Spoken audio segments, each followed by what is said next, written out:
Hello दोस्तों, master world star में आप लोगों का स्वागत है। आज हम लोग पढ़ेंगे 22 सितंबर 2025 का करंट अफेयर्स। तो चलिए शुरू करते हैं आज का पहला क्वेश्चन। हाल ही में किसे ऑनलाइन भुगतान एग्रीगेटर के रूप में काम करने के लिए आरबीआई की मंजूरी मिली? तो आरबीआई को जो मंजूरी मिली है वे फोन पे को मिली है। भारत के डिजिटल भुगतान परिदृश्य में एक बड़ा नियामक पड़ाव दर्ज करते हुए फोन पे को भारतीय रिजर्व बैंक से ऑनलाइन पेमेंट एग्रीगेटर के रूप में कार्य करने की अंतिम स्वीकृति मिल गई है। 19 सितंबर 2025 को घोषित इस अनुमति के साथ यह फिनटेक कंपनी अब विशेष रूप से सूक्ष्म लघु और मध्यम उद्यम या एसएमईएस को सुरक्षित और स्केलेबल डिजिटल भुगतान समाधान उपलब्ध करा सकेगी। यह कदम वित्तीय समावेशन के क्षेत्र में फोन पे की भूमिका को और मजबूत बनाता है, खासकर उन छोटे कारोबारों के लिए जो अब तक सहज ऑनलाइन भुगतान ढांचे में वंचित थे। अगला है, हाल ही में स्वयं सहायता समूह सदस्य के लिए पहचान पत्र जारी करने वाला देश का पहला राज्य कौन बना? तो ये तमिलनाडु हुआ है।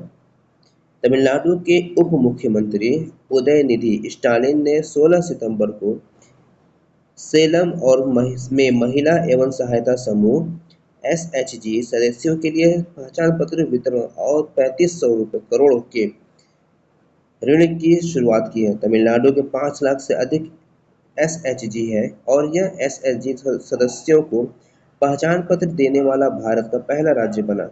इस कार्ड से महिला सरकारी बसों में 100 किलोमीटर सामान्य मुफ्त ले जा सकती हैं और कई सरकारी दुकानें में छूट मिल सकती है। अगला है, हाल ही में किसे दादा साहब फाल्के पुरस्कार के लिए चुना गया है? तो दादा साहब फाल्के पुरस्कार के लिए चुना गया है मोहनलाल को। ये 2023 का इनको दिया जाएगा। ये 71वां दादा साहब फाल्के पुरस्कार को दिया जाएगा। हाल ही में अमेरिका के राष्ट्रपति ने HIV वीजा आवेदनों पर कितने डॉलर वार्षिक रुपए लगाने की घोषणा की है? तो H1B वीजा के लिए 1 लाख रुपया का जमा करने की व्यवस्था की गई है। अगला है, हाल ही में किस देश के प्रधानमंत्री ने फिलिस्तीन को एक राष्ट्र के रूप में मान्यता देने का ऐलान किया है? तो इसे ब्रिटेन ने ऐलान किया है। हाल ही में ब्रिटेन के प्रधानमंत्री कीर स्टारमर ने फिलिस्तीन को एक राष्ट्र के रूप में औपचारिक मान्यता देने की घोषणा की है।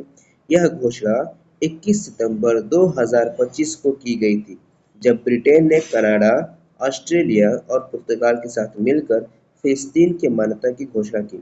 कीर स्टारमर ने कहा कि यह कदम शांति की उम्मीद को जिंदा रखने और 2 राष्ट्रों के समाधान को पुनर्जीवित करने की दिशा में है।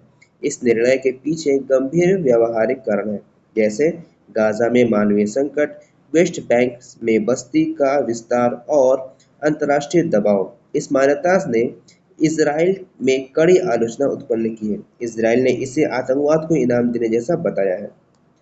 अगला है, हाल ही में निम्नलिखित में से किस स्थान पर APJ Abdul Kalam science city का उद्घाटन हुआ है?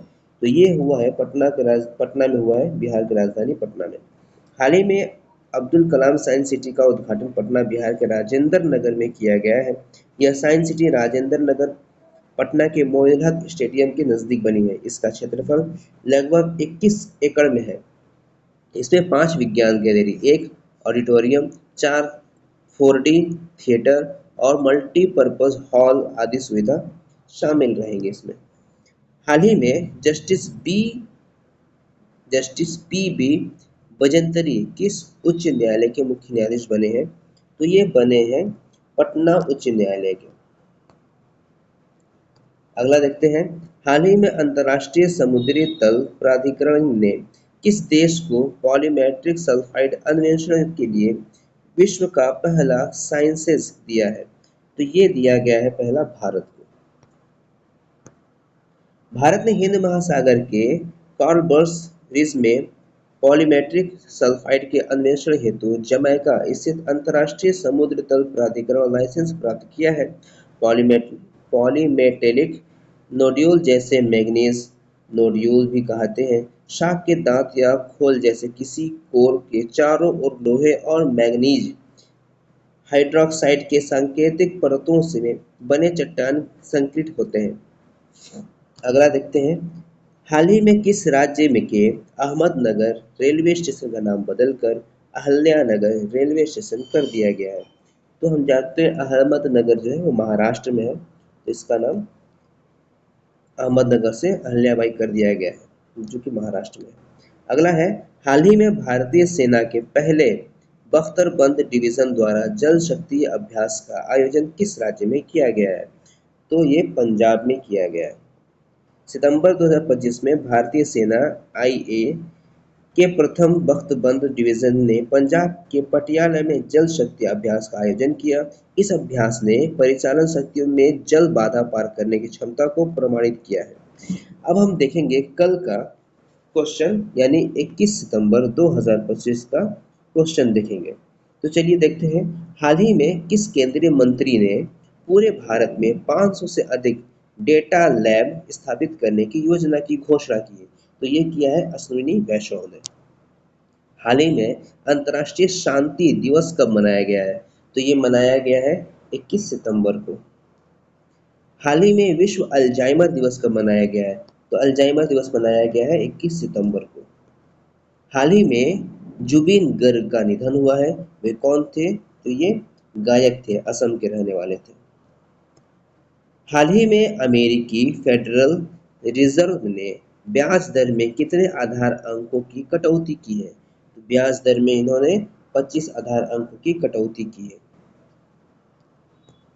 हाल ही में मेगा इंजीनियरिंग किस राज्य में भारत का पहला प्राइवेट ऑयल रिजर्व बनाएगी? तो ये बनाएगा कर्नाटक में।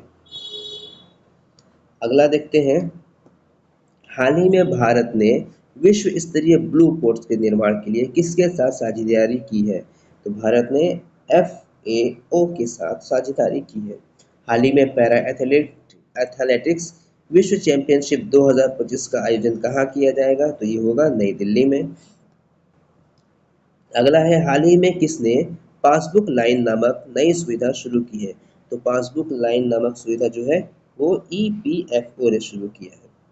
और आज का आखिरी क्वेश्चन हम लोग देखते हैं, हाल ही में किस IIT संस्था ने वियतनाम नेशनल यूनिवर्सिटी के साथ अनुसंधान सहयोग और शैक्षणिक आदान प्रदान के लिए समझौता किया है? तो ये हुआ है IIT कानपुर में। तो आज के लिए इतना ही, और मिलेंगे कल अगले दिन के लिए करंट के साथ। तो मिलते हैं, तब तक के लिए गुड बाय।